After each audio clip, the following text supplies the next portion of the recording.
Hello! Bienvenue sur le podcast Les Croqueuses. Moi, c'est Pauline et je suis là pour vous aider à construire un quotidien qui vous ressemble et dans lequel vous vous épanouissez chaque jour un peu plus pour croquer votre vie à pleines dents. Dans les épisodes, seul ou avec mes invités, je vous partage des réflexions, des astuces, des inspirations et des outils pour vous remettre en mouvement. Le tout avec ma bonne humeur et beaucoup de pétillance, comme d'habitude. Allez, c'est parti, préparez-vous, on y va. Bienvenue dans un nouvel épisode estival.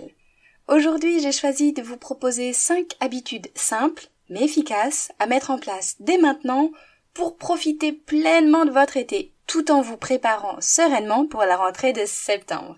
Ça vous aidera à tirer le meilleur parti de vos vacances tout en vous assurant une transition fluide vers le retour à la réalité de septembre et c'est pas toujours facile.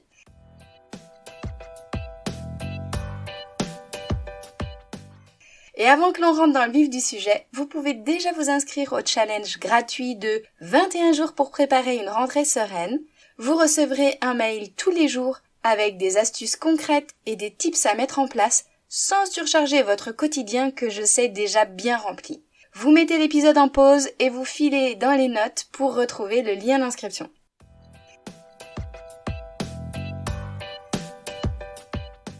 Et maintenant que c'est dit, je vous partage ces 5 habitudes qui vous aideront à profiter de l'été tout en étant apaisé pour l'après-vacances. Oui, parce que combien de femmes que j'accompagne reviennent me voir quelques jours après leurs vacances au bout du rouleau en me disant « Je comprends pas, j'ai perdu tous les bénéfices des vacances. C'est horrible, j'étais super bien en vacances, mais là je suis au bout de ma vie, etc. » Et oui, parce que savourer ces moments de pause, c'est aussi une préparation en amont et des habitudes à mettre en place dès maintenant dans son quotidien pour prolonger la zénitude de l'été et ne pas péter un câble totalement en septembre.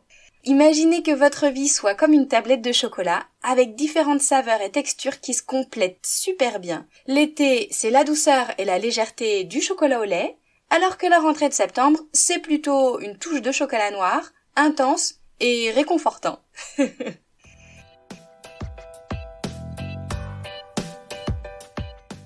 Allez, c'est parti. Je vous propose l'habitude numéro 1 qui est de profiter des moments présents. Et pour ça, rien de tel que de pratiquer la pleine conscience. Aujourd'hui, il n'y a plus besoin d'en démontrer les bienfaits. Du coup, lorsque vous êtes en train de faire un truc estival pour vous, pour les vacances, vous vous concentrez pleinement sur ce que vous êtes en train de vivre. Vous laissez de côté toutes les distractions, les pensées, tout ce que vous avez encore à faire pour plus tard. Vous essayez de vous concentrer sur vos sens, qui sont un excellent moyen de vous ramener à vos ressentis émotionnels et corporels. Pour ça, vous pouvez par exemple sentir le soleil sur votre peau, écouter les bruits de la nature, savourer les saveurs des repas que vous avez dans l'assiette qui généralement sont hyper colorés et donc prendre plaisir aussi à observer tout ce mélange de couleurs avant que vous engloutissiez tout.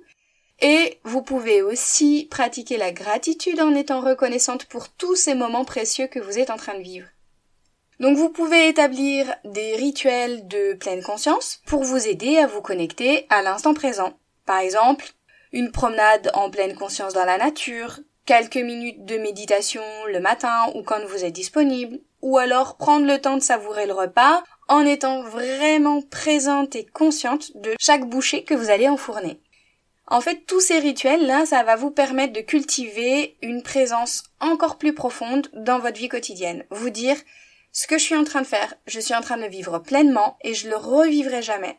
Je suis en train de le vivre une seule et unique fois.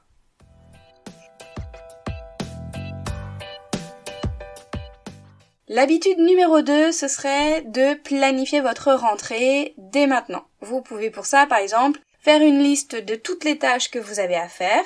Vous prenez un temps pour faire toute cette liste avec les tâches, les responsabilités en lien avec la rentrée de septembre. Par exemple, tout ce que vous avez à acheter, tous les docs à remplir, à préparer, les différents rendez-vous à prendre, etc. Vous faites cette liste en ordre de priorité pour être sûr de rien oublier. Et pour ça, vous pouvez aussi utiliser un calendrier Ou alors il existe des super applis de planification pour organiser votre emploi du temps de septembre. Vous notez dessus toutes les dates importantes, les réunions, les rendez-vous, les événements, les échéances aussi. Comme ça, vous avez une vue d'ensemble qui vous aide à vous sentir plus préparé et à réduire le stress lié à la rentrée en vous disant qu'il y a telle ou telle chose que vous n'avez pas encore faite, que vous n'avez pas encore organisée, que vous n'avez pas encore anticipée.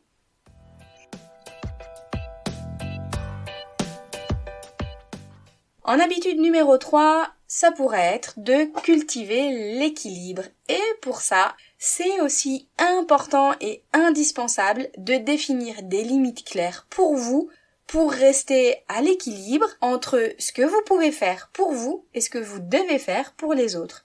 Vous pouvez vous accorder du temps pour vous reposer et ça pour moi c'est indispensable et c'est la base.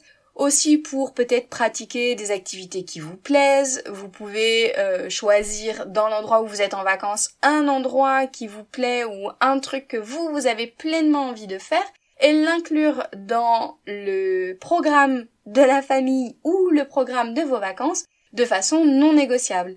Et comme ça, en fait, derrière, le temps que vous passez avec vos proches est plus de qualité parce que vous vous êtes d'abord ressourcés. Et ça, on en a déjà parlé. C'est important d'apprendre à dire non lorsque c'est nécessaire pour vous prioriser vous-même parce qu'il y a des choses que vous ne pouvez pas faire si vous n'avez pas d'abord pris soin de vous et de votre énergie. Donc dans l'été, assurez-vous de prendre soin de votre corps, de votre esprit et de vos émotions. Faites de l'exercice régulièrement, en profitant par exemple d'une petite rando, d'une nage dans la piscine ou dans la mer, ou alors d'une marche dans la mer si vous êtes dans un endroit assez frais. Même si vous marchez sans nager sur le bord de l'eau, c'est hyper bon pour la circulation au niveau des jambes. Vous mangez des repas plutôt sains, équilibrés, vous essayez de privilégier certains aliments qui sont bons pour votre santé, et dormez. Moi, j'aime beaucoup aussi inclure dans mon été des moments bien-être et des activités relaxantes comme des étirements. Que ce soit du yoga ou pas, juste des étirements pour pouvoir redonner un peu de mouvement et de souplesse à votre corps. Des moments de reconnexion avec le corps pour couper aussi toutes ces pensées parce que oui, quand on est dans le quotidien et qu'on a 10 milliards de choses à faire, c'est parfois difficile de couper ces pensées et pour ça, plus on s'entraîne à méditer, plus on est efficace à mettre en pause toute cette to-do list à rallonge, tout ce qu'on a à faire et toutes nos pensées. Moi, j'ai prévu aussi des moments de lecture qui m'aident à réduire le stress vraiment et à me dire à la fin de mon livre que j'ai trop adoré et que j'ai enfin pris le temps pour moi. Ça me fait tellement de bien.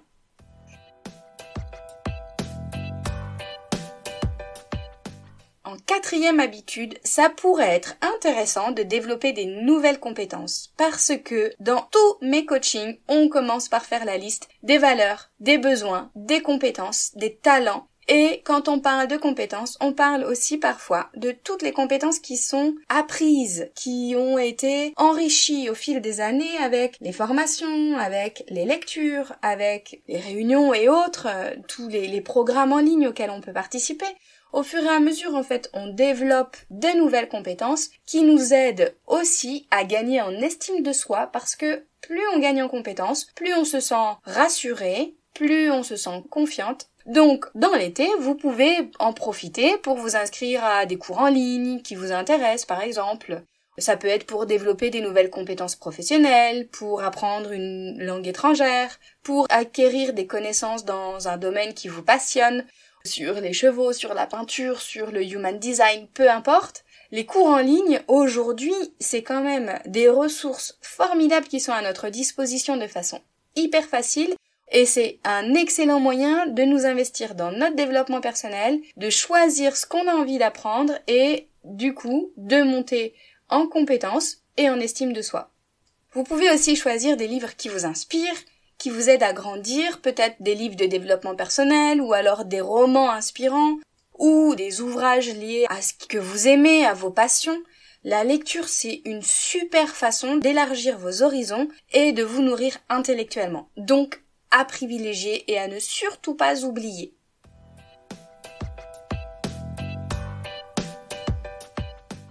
Et dernière habitude, c'est de vous fixer des objectifs pour l'été, des objectifs personnels. Ça peut être par exemple des objectifs spécifiques que vous souhaitez atteindre durant l'été, comme pratiquer une activité physique régulière, terminer un projet, explorer des nouveaux endroits, passer du temps de qualité avec vos proches, peu importe. Peut-être que vous avez un objectif pour votre été, peut-être que c'est uniquement de vous reposer et c'est déjà hyper bien.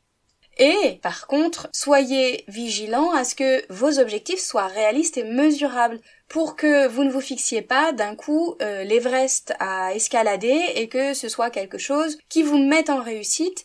En étant mesurable, ça vous permet de suivre vos progrès tout au long de l'été et de voir toutes les avancées que vous avez faites pour continuer de vous motiver. Et vous avez peut-être aussi des projets professionnels que vous avez envie de réaliser. Eh ben, ça peut être hyper intéressant de profiter de l'été pour les planifier, les mettre en action. Ça peut être pour, par exemple, développer des nouvelles compétences, ou alors vous lancer dans un projet, ou améliorer vos performances en vous formant à telle ou telle approche. Vous vous fixez là aussi des objectifs qui soient concrets, réalistes, mesurables, et vous établissez un plan d'action pour les atteindre et pour être certaine d'arriver au bout, ou en tout cas d'avancer sur ce chemin-là.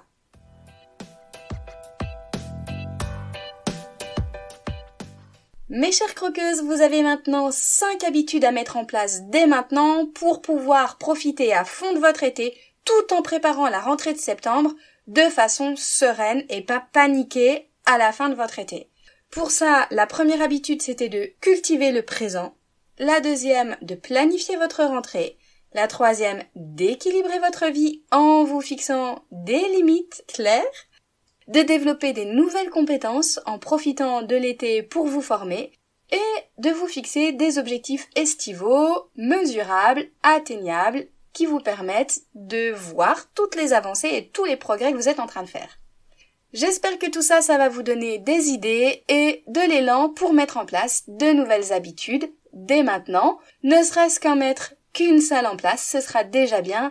Et n'oubliez pas de me partager encore toutes vos envies et vos prises de conscience. J'adore avoir vos retours, c'est toujours un plaisir pour moi.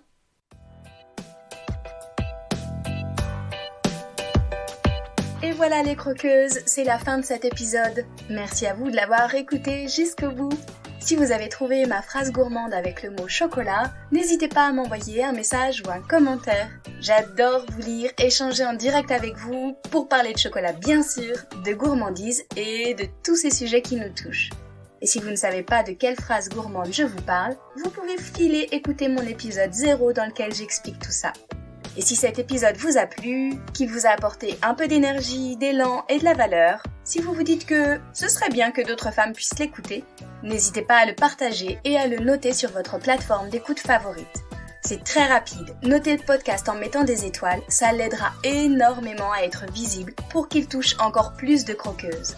Merci à toutes celles qui le font déjà. Et vous pouvez aussi vous abonner pour être certaine de ne pas rater les prochains épisodes. Je vous souhaite une super journée ou soirée, où que vous soyez, avec gourmandise bien sûr.